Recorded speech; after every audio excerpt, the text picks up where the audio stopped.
My husband didn't know I could speak Spanish. When I accidentally heard what he and my own daughter talked about me, I made my mind. I heard them before I even stepped into the hallway.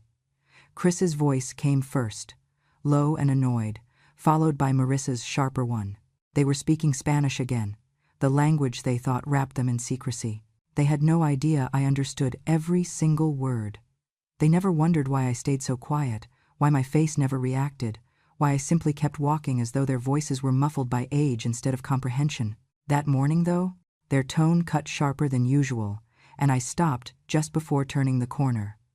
I stood still, barely breathing, listening. She is a burden, useless. Marissa's voice carried the same irritated snap she used when the dog tracked mud inside.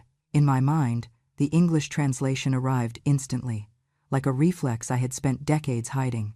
A burden, useless. She was talking about me as if I were a piece of outdated furniture someone needed to drag to the curb. Chris responded with a tired sigh, his words flowing in Spanish that he thought protected him. Old woman should be in a home already. I felt the words before I finished translating them. Old woman should be in a home already. I pressed my fingers together to keep them from trembling.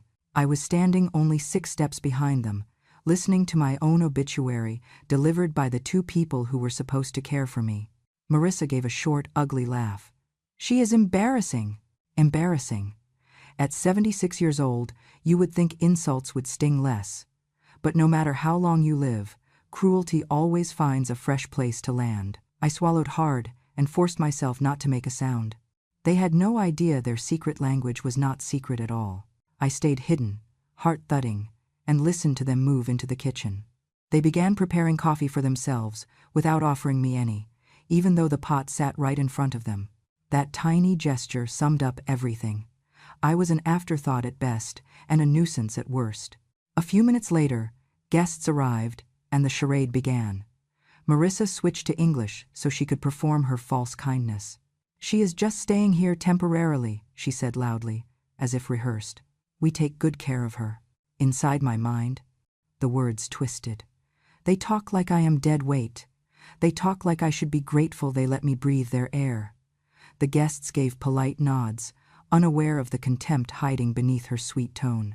I stepped farther into the room, hoping to at least blend into the background, when Marissa turned to me abruptly. Do not hover, she said through a tight smile. You make the house feel crowded. Her eyes flicked toward the guests, warning me not to react. I felt a sharp pressure building in my chest, but I kept my voice steady. I had learned long ago not to show pain in front of people who enjoyed causing it. About 200 words into that morning's humiliation, something inside me whispered that I needed to say something not to them, but to whoever might listen later, to whoever might understand what injustice feels like when it unfolds inside your own home. So let me say this now, while the memory is still raw. If you feel justice deserves celebration, smash that hype button. Let us keep stories like this alive, echoing far, far away. Your support helps us bring understanding and love to those who deserve it. Thank you so much. Keep listening. I tried to leave the kitchen unnoticed, but then I heard Marissa's voice again, lower this time, sliding back into Spanish because she assumed I could not follow. What she said next froze me in place. Logan died without knowing the truth about me. I felt the ground shift. Logan, my first husband, the man I had loved through poverty, sickness, and long days of worry, the man who died suddenly from a stroke. What truth? What could possibly be left unsaid after all these years?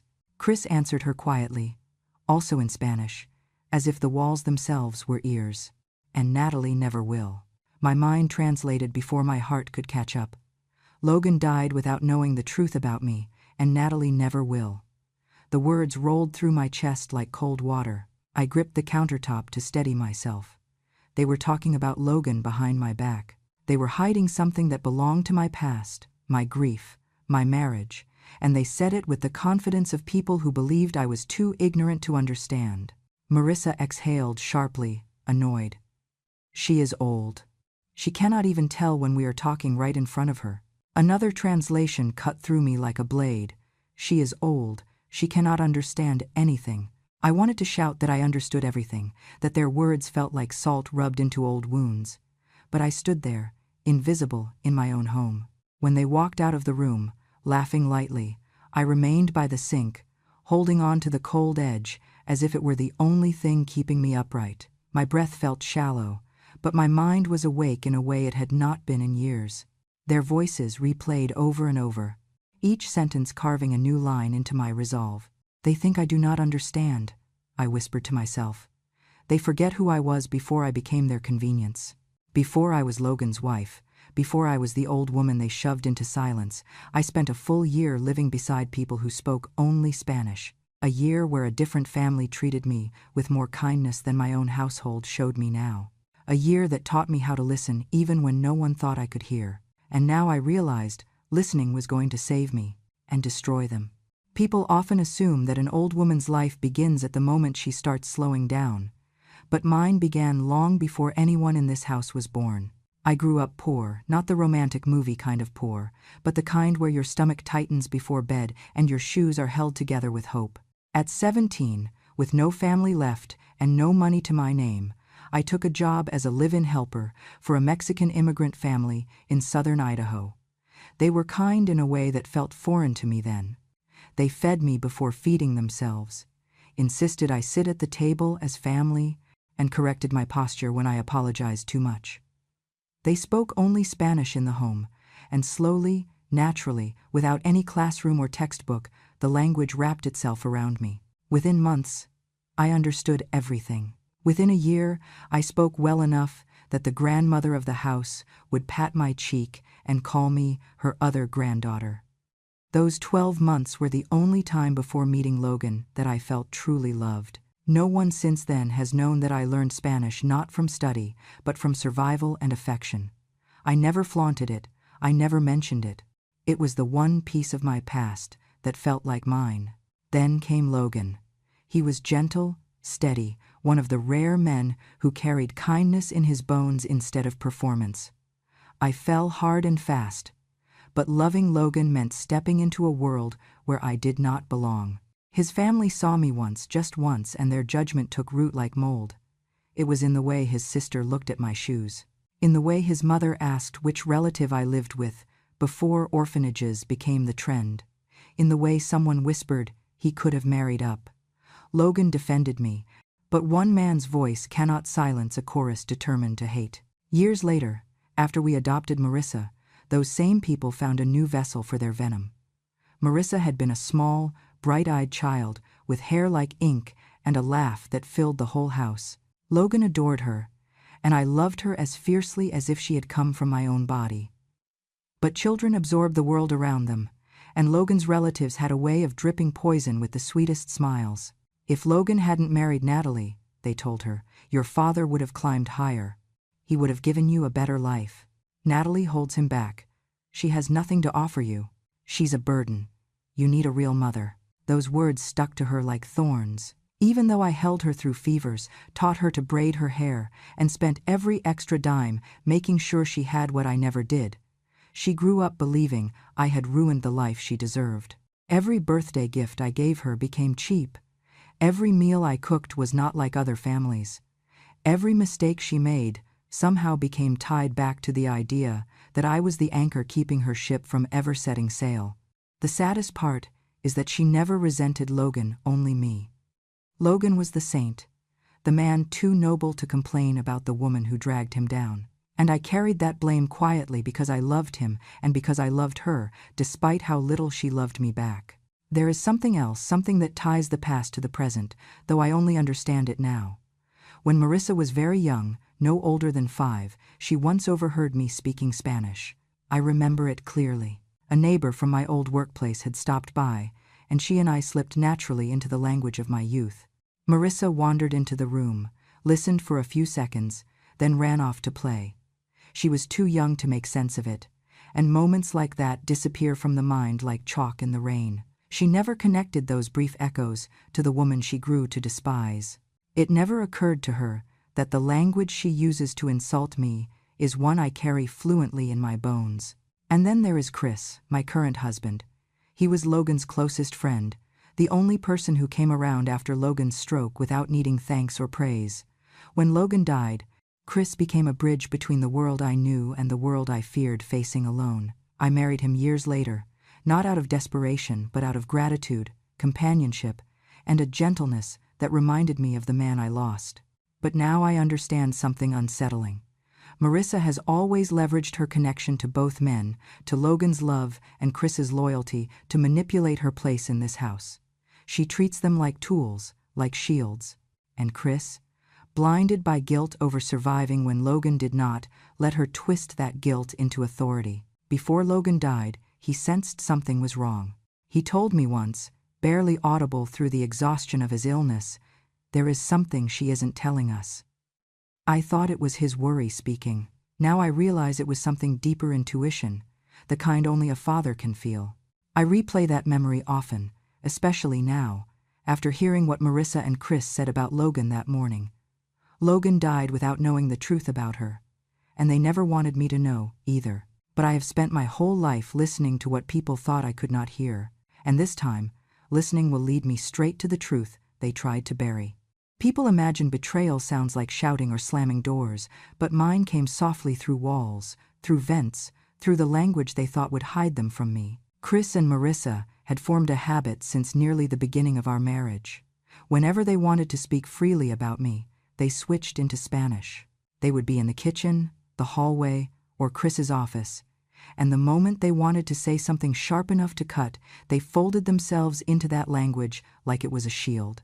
What they did not know was that every word slid straight into my understanding, line by line, sentence by sentence. It started subtly. I would hear my name and feel the tension in their tone even before the rest of the meaning reached me. Then the translation would form in my mind whether I wanted it to or not. If I had been a different woman, if I had not learned the language through people who loved me, I might have believed I was cursed by understanding. But knowledge is never the curse. People are. It became clear they had conversations about me almost every day. Conversations meant to exclude me, silence me, shrink me. Sometimes Chris would start with impatience, as though my very existence slowed down his life. "She's slow," he told Marissa once, in that language. "She forgets simple things. It's getting worse." I was standing only a few feet away, carefully drying dishes. I did not forget anything. I remembered everything, including the sound of his voice when he used to thank me for bringing stability to his life after Logan died. That tenderness had vanished somewhere along the way, replaced by irritation sharpened into cruelty. Marissa, of course, fed that cruelty. She always has. She would nod, speaking with the confidence of someone who had never been questioned. "She won't understand the paperwork," she told him another evening. "We can make decisions for her. She won't know what she's signing." My fingers curled so tightly around the edge of the countertop that the muscles in my hand ached. They weren't discussing my health, they were discussing strategy. And then the plan revealed itself slowly, sickeningly, like ice forming on glass. One afternoon, I heard them speaking softly in the living room. I stood at the top of the stairs, listening through the railing. Chris said, "If she moves into a home, this place becomes ours to manage. We can fix it up, sell it eventually. It's a smart move." My heart dropped. I had lived in that house longer than anyone except Logan, who had died in my arms. I had cared for it long before Chris stepped inside as a guest, long before Marissa treated it like her inheritance. Marissa replied with a confidence that made my stomach twist. "We can take the house," she said. "She doesn't need this space. She barely uses half the rooms. She's too old to fight us." I felt cold, even though the air in the house was warm. I wondered then how long they had been rehearsing that idea, how long they had been nudging it into reality, like a stone they kept rolling closer to the edge of a cliff. Every time they spoke in Spanish, I forced my face into neutrality. I let my breathing remain steady. I made myself look as harmless and unaware as they believed me to be. But nothing, not their cruelty, not their plotting, prepared me for the moment the knife went in deeper than ever. It happened one morning when Chris thought I had gone out to water the garden. I had forgotten my gloves and stepped back into the hallway, just as Marissa arrived. I remained out of sight, but their voices carried easily to where I stood. Chris asked her something light-hearted, something about whether she had slept well, but she ignored the question entirely and dove straight into venom. I heard her say, In Spanish, the sentence that made the world tilt. She stressed Logan to death. The words hit me before my mind translated them. A sound more than a sentence. But when the meaning formed clear, precise, undeniable, everything in me locked still. She blamed me for Logan's death, my Logan, my first love. The man who had held my hand through every hardship, the man who had collapsed one evening from a stroke that no doctor could have prevented. Grief flooded my chest so quickly it felt like drowning. I grabbed the wall to steady myself. Chris's answer made it worse. He said, also in Spanish, "You're not wrong. Logan carried her for years. If he had hit me, it would not have hurt more. Logan had never carried me. We had carried each other. We had survived the disdain of his family, the bruising weight of life, the quiet terror of illness. I was the one who cared for him when his memory began to fog. I was the one who held him when he whispered that he didn't want to forget my face. I was the one who washed him, fed him, stayed awake for nights on end, listening to the uneven rhythm of his breath. And when he died, when his heart gave out, I had felt mine crack with it. To hear Marissa rewrite that history, to hear Chris agree, was a cruelty I had not known a human heart could survive. I stood behind the wall, breathing slowly, carefully, because one wrong sound would give me away. My vision blurred, but my mind sharpened. Something inside me began stitching itself into resolve. They thought their words dissolved into safety because they spoke in the wrong language. They thought I was old, dim, slow. They thought they were building a plan in secret. I understand everything they say, and soon they will understand everything they have done. People talk about heartbreak like it is one single crack, one moment that splits a life into before and after. But that morning, when I heard the truth they thought I could never understand, it did not crack me. It tore me open from the inside out. It was early, the sun barely touching the ridge, shadows stretching across the kitchen floor. I walked down the hallway, cane tapping softly, believing Chris and Marissa had gone out and the house was finally quiet. But their voices drifted from the dining room, the low, clipped rhythm they reserved for secrets spoken in Spanish. I froze just before the doorway. Marissa's voice trembled, not angry but confessing something she'd carried too long. She spoke quickly, and the meaning formed inside me instantly. I'm not adopted. Logan was my real father. She had known the truth for years, learned it from her aunt as a teenager, yet this was the first time I had ever heard her say it aloud. For a moment I thought I had misheard, but my Spanish was too natural, too deeply rooted to allow mistakes. The meaning struck cleanly. She was not adopted. Logan was her real father. My breath stopped. I clutched the doorframe as disbelief scraped through me like broken glass. I had loved Marissa since the day Logan brought her home, a trembling 5-year-old needing comfort. I raised her, soothed her nightmares, braided her hair, stood beside her at every school meeting. And all this time, she had been his child, his blood, a truth he never told me. My stomach twisted as her voice lowered, revealing even more.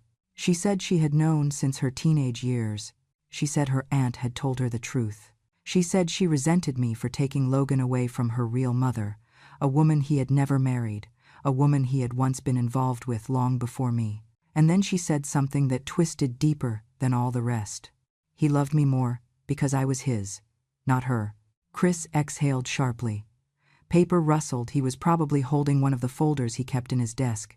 Then he spoke, soft and bitter, and he died, never knowing. The meaning sank in again with the brutal clarity of a blade. And he died, never knowing. Knowing what? That she was his? That she hated me? That she blamed me? That she had secrets wrapped under her skin like coiled wire? I gripped the wall harder. My knuckles whitened, my heart thudded painfully against my ribs. If grief had a flavor, it would have been metallic and sharp, because that was exactly how it felt in my mouth. Logan died, never knowing she would later try to take my home, my stability, my last connection to him. And worst of all, he died without telling me the truth about her. A part of me wanted to collapse. Another part wanted to scream.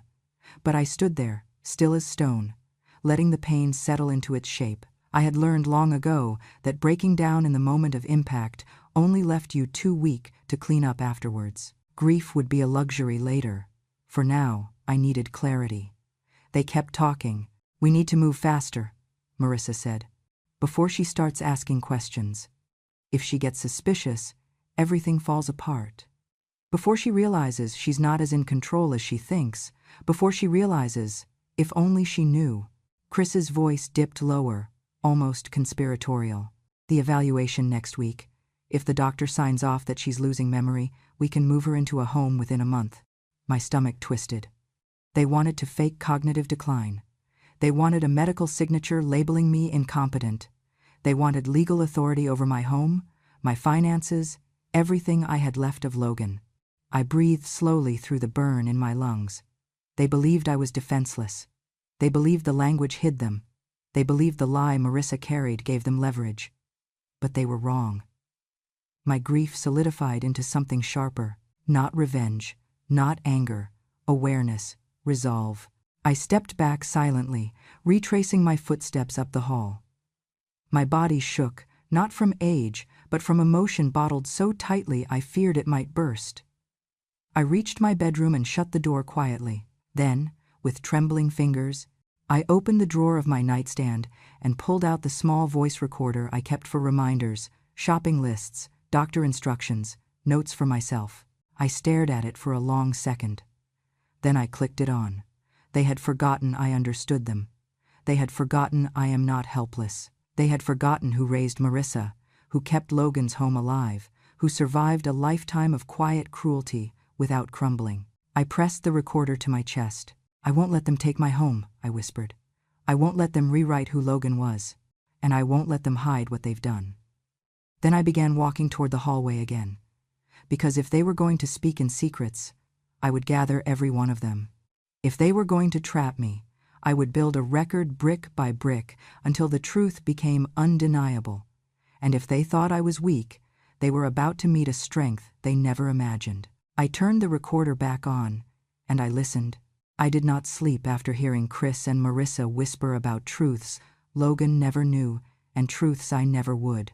Those sentences stuck to the walls of my mind like frost, cold and impossible to scrape off. When the first light slipped through the curtains, I felt older than my 76 years, but also strangely steadier, as though something inside me had finally stopped begging for kindness and started demanding truth. I walked through the quiet house, past the photographs Chris refused to hang because he said they made the place look dated, past the table where Logan used to leave me handwritten notes, and into the narrow hallway outside the master bedroom.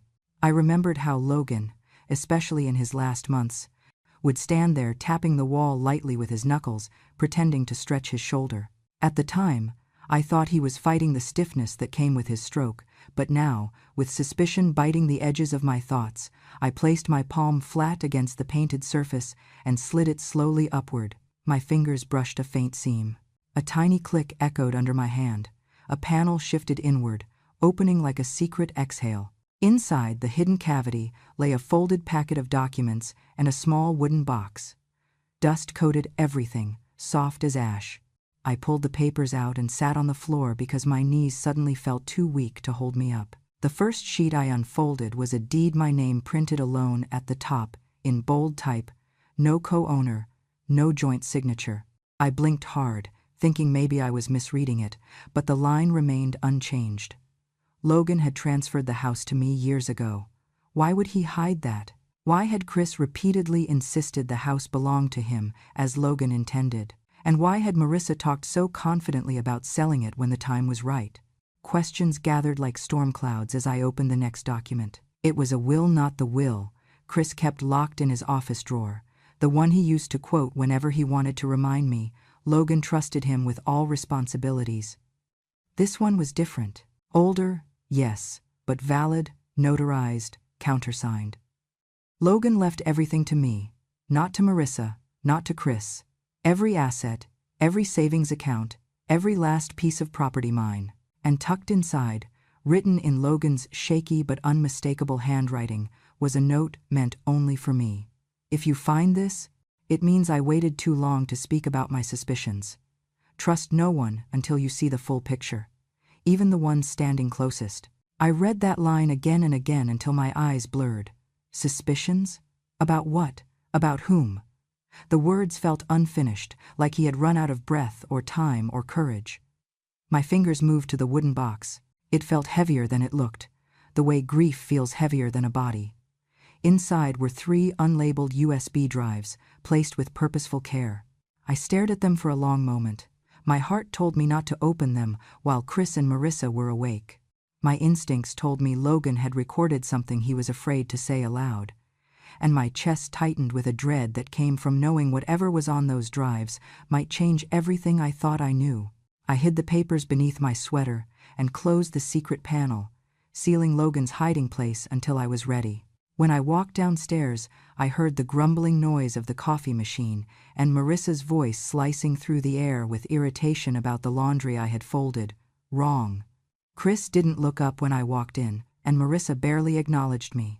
They had no idea that the truth they'd been dodging had just stepped out of a wall and into my hands. I waited until they finished breakfast, then asked them both to join me in the living room. Chris sighed loudly, the kind of sigh meant to make me feel small. Marissa dragged her feet, as if simply being asked to sit with me was an inconvenience. They took their places on the couch, crossed their arms in perfect unison, and stared at me like they were waiting for me to waste their time. I placed the packet on the table between us. Neither of them reached for it yet. "This is about Logan," I said, keeping my voice even. Chris scoffed softly. "What now, Natalie?" I ignored him and opened the deed first, sliding it toward them. Marissa leaned in, her face tightening as she read. Chris grabbed it, scanned it, then tossed it back like it offended him. "Forgery," he said coolly. "Logan would have told me." I lifted the will, spread it open, and placed it beside the deed. Marissa's face drained of color as she skimmed the lines. Her breath hitched. This can't be right," she whispered. "There's nothing for me." Chris's voice sharpened. "Where did you get this?" "Logan left it for me to find," I said simply. His jaw twitched. Something flickered in his eyes, fear, recognition, maybe guilt, but he swallowed it quickly. "Natalie, you are confused. Logan asked me to manage everything. He trusted me." That word "trusted" burned through the air like acid. I felt anger rise, not loud, not explosive, but deep and steady, the kind that comes from too many years of swallowing hurt. My voice didn't shake when I said it. "You lied to your father until the day he died." The silence that followed was no accident. It fell heavy and real, pressing into all 3 of us. Marissa's eyes widened, her lips trembling as though she'd been slapped. Chris's face turned rigid, pale around the edges. "What?" Marissa whispered. "What did you say?" I did not break eye contact. "You heard me." She looked at Chris, panic swelling in her expression, and I could almost see her mind racing through every conversation she thought I never understood, every insult, every manipulation, every secret. Chris tried to steady her, placing a hand on her arm, but she pulled away from him, suddenly unsure whether he was still her ally or another liar in the room. I gathered the documents back into my hands. I had no intention of explaining what I had overheard, or how long I had understood their Spanish secrets, or what Logan had suspected before he died. I didn't need to. Their fear told me they already understood there was more. "There is more," I said aloud, confirming their worst suspicion. "And when I am ready, you will hear all of it." I walked out, leaving them stunned on the couch. Behind me, I heard Marissa's voice tremble. "She knows." And Chris, quieter than I had ever heard him, answered, "She can't know everything." But I did, or soon would, and the truth they had buried would not stay buried much longer. I waited until the house settled into its late afternoon quiet, the kind of quiet that feels borrowed rather than earned, because Chris had driven Marissa into town to clear her head. I knew what that meant, convincing her to blame me instead of asking questions he did not want her to ask. The moment their car pulled away, I locked the front door, sat at Logan's old desk, plugged in the first USB drive, and braced myself. The screen flickered, and then Logan's face appeared. Older, thinner, but unmistakably him. He sat at the dining table we had shared for decades, looking straight into the camera, as if looking straight through time to reach me. His voice carried the weight of a man who had run out of chances to say what mattered. "Natalie," he said softly, "if you are watching this, Then I did not find the courage to tell you these things when I should have, and I am sorry for that. I have watched how Chris speaks to Marissa, how he slips comments into her ear when he thinks I am not listening. I do not know exactly what he is telling her, but I fear it is not the whole truth. I fear he is planting something dangerous between you and her. Something that could grow. He paused, rubbing his forehead, the weariness in his posture unmistakable. I know Marissa loves you in her way, but she has been influenced by people who wish you no kindness. I do not know who is keeping secrets about her past, but I am certain someone is. I feel it in my bones, the same way I feel the weather before it turns. Do not trust the explanations Chris gives you about anything involving her. If something happens to me, you must protect yourself. My breath caught. Even in his final months, Logan carried worries he never shared, shouldering them alone so I would not drown under them. I opened the second USB drive. This one showed a different angle of the house, another quiet recording he had made without telling me. Logan sat in his armchair, staring into space as though trying to solve a puzzle only he could see. "Natalie," he murmured, "I think Chris is hiding something bigger than jealousy or resentment. He watches Marissa too closely, and she leans on him as though he is the one anchoring her instead of you. I have tried to ask him, but he always deflects, always laughs, always says I overthink things. But I know what a guilty man looks like, and Chris looks like guilt walking in my shoes. I worry for you." I covered my mouth, feeling my heart throb unevenly. To think Logan had recorded these thoughts alone in the dark, trying to prepare me for a future he feared he would not survive.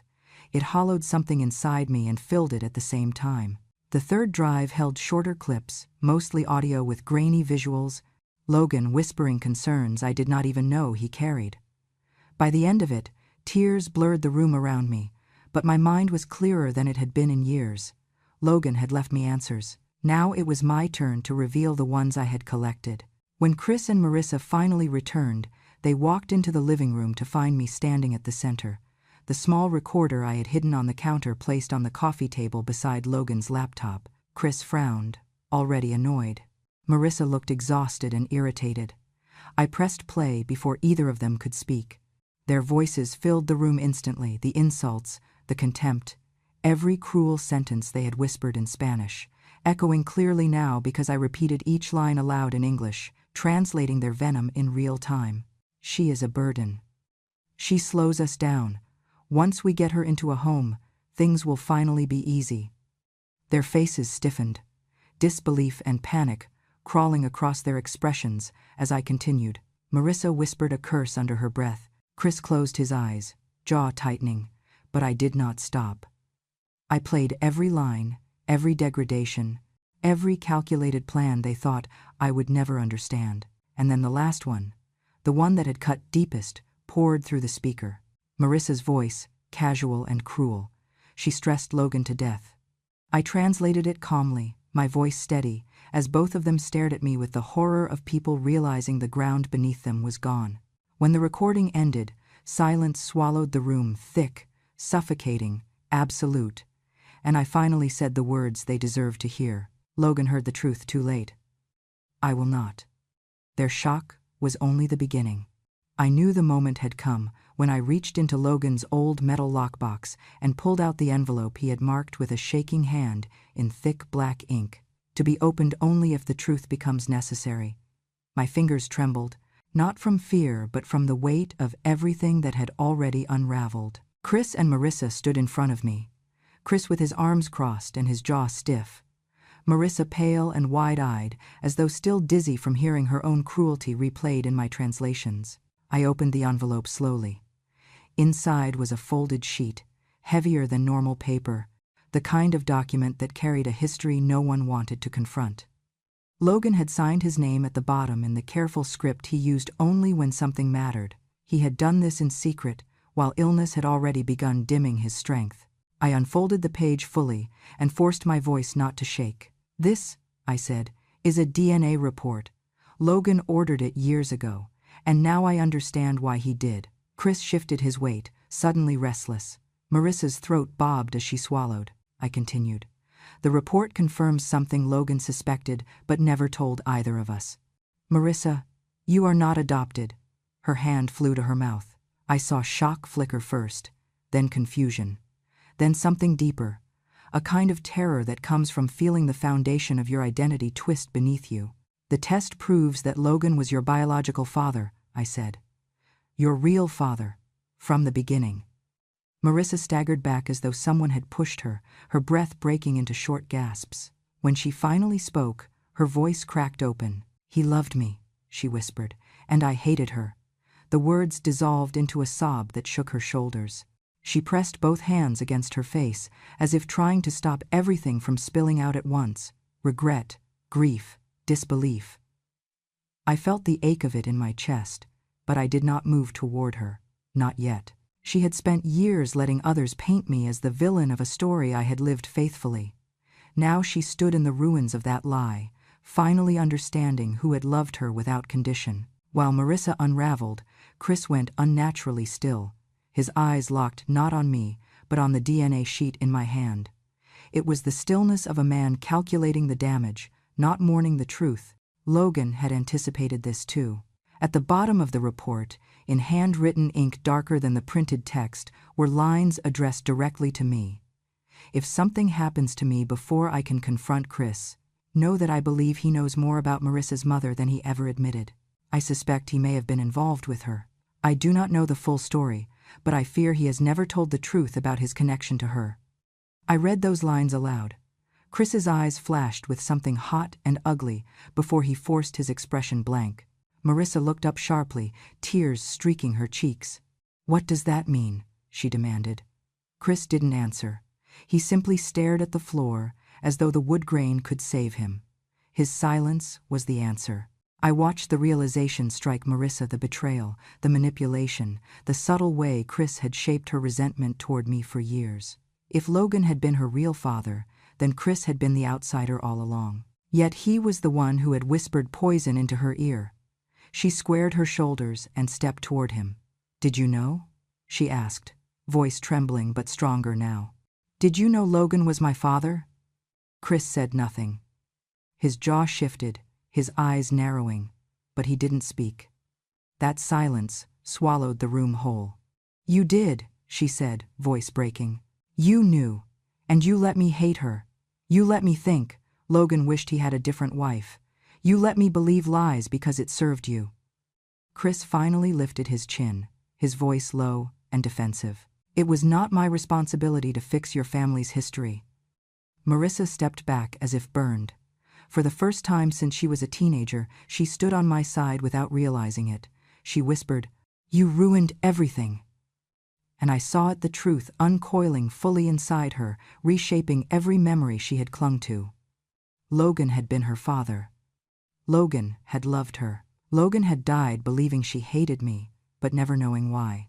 And the man she trusted now was the one who had stolen that truth from both of them. When she finally turned back to me, tears trembling on her lashes, she said the words I had waited a lifetime to hear, not an apology, but something deeper, something raw.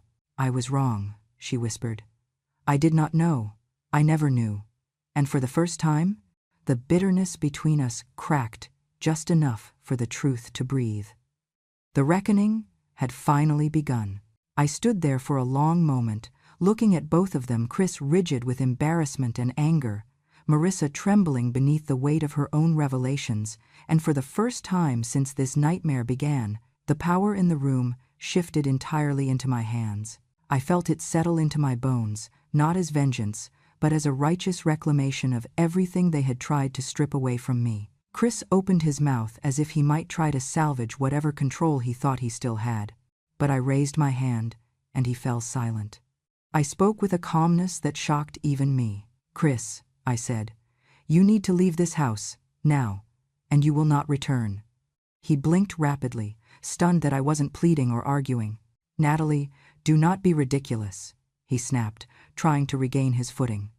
"We can talk about this. You are emotional and—" "I am clear," I said, slicing through his excuse. "Crystal clear. You manipulated me. You lied to Logan. You allowed Marissa to grow up hating me because it benefited you. And you did it all while pretending to be the man who stepped in to help a grieving widow." I stepped closer and lowered my voice. "You're no friend to Logan, and you were never a husband to me." His face reddened, his jaw ticking as he searched for a defense he could not find. I didn't give him time to invent one. "You are finished here. You have no rights to this home, no claim to Logan's property, and no place in my life. Pack whatever you arrived with and go." The silence was suffocating. Then I delivered the final blow. "If you refuse," I said, "I will bring every recording, every translation, and every document to the sheriff." Idaho does not take kindly to elder manipulation, and trust me, the entire county would love to weigh in. Something behind his eyes cracked. He knew I wasn't bluffing. He also knew Idaho was a small place. Once you're marked, you are marked for life. Without another word, he left the room. I watched him walk out the door, carrying nothing but the jacket he came with. He didn't even look back, and by that evening, I learned through neighbors that word had already spread. Chris was finished. The community he once relied on wanted nothing to do with him. He had built his reputation on the illusion of loyalty, and now everyone saw what lay beneath. He was avoided in grocery aisles, whispered about at the diner, frozen out of every circle he used to cling to. For a man who lived on approval and perception, that exile was worse than any punishment I could have crafted. Marissa stayed behind, still sitting stiffly on the edge of the couch, her hands twisted together like a child afraid of her own shadow. When I finally met her eyes, she stood slowly, uncertainty trembling in her voice. "Natalie," she said, "I do not expect forgiveness. I barely expect you to look at me. But please, please let me stay here for a while. I have nowhere else to go." There was a time when those words would have shattered me, when I would have reached out and held her, desperate to keep the family I had worked so hard to protect. But that time was gone. "No," I said gently, but firmly. "You cannot stay." She flinched as though struck. "But respect begins at the door, Marissa," I interrupted, "and you never brought any with you." She swallowed, tears rising again. "I was wrong. I was so wrong." "Yes," I said softly, "but being wrong does not entitle you to live here." I pointed to the threshold. "If you wish to rebuild anything with me, it starts on the other side of that door, with effort, with humility, with truth, but not under my roof." She nodded eventually, wiping her face with trembling fingers. She walked out into the crisp Idaho air, and though she looked small and lost as she stepped into the driveway, I felt something unexpected inside me, not cruelty, not satisfaction, but peace. She finally understood consequences, and that was worth more than any apology. Once the door closed, the house fell quiet in a way that felt new, not empty, but cleansed. For the first time in years, I walked through each room without feeling watched, judged, or handled like a burden. Logan's photographs remained exactly where he left them. His handwriting still lived in the margins of old recipe cards, and the home he entrusted to me, truly entrusted, was finally mine again, in every sense that mattered. I spent the next days sorting through the damage their deceit had caused, restoring little things that had been moved or hidden, reclaiming the rhythm of a life I once feared I might lose. And with every passing hour, the weight of their voices faded further from my mind. I was free. Later that week, I sat on the porch with a cup of tea and watched the Idaho sun dip behind the trees. A quiet strength settled deep inside me. I had survived poverty, judgment, the loss of Logan, and now the betrayal of people who assumed I was too old, too slow, too ignorant to defend myself. But they were wrong. I was still here, still standing, still understanding. They spoke in a language they thought I could never understand. But the truth? I understood everything, and that's how I finally won. And that, my dear listeners, is the truth of what happened in that quiet Idaho house.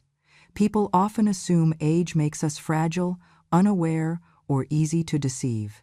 They forget that women like us, grandmothers who have lived through hardship, loss, betrayal, and rebirth, carry entire lifetimes of wisdom behind our silence. I did not need to raise my voice. I did not need revenge. I needed only the truth, and the truth did what justice always does. It found its way home. If this story resonated with you, if it made you feel that spark in your chest when justice finally arrived, or if it reminded you that strength doesn't disappear with age, then I hope you'll stay with us. There are countless stories like mine, stories of resilience, of love that outlives cruelty, of grandmothers who refuse to break even when the world tries its hardest. And if you want those stories to keep coming, I warmly invite you to subscribe to Grandma True Stories. Your support doesn't just help a channel, it preserves every voice that was once overlooked, dismissed, or underestimated. Thank you for listening, for standing beside me, and for giving stories like mine a place to breathe. This is Natalie. And remember, my dears, grandmothers hear more, understand more, and endure more than anyone ever expects. Subscribe, stay close, and I'll see you in the next story.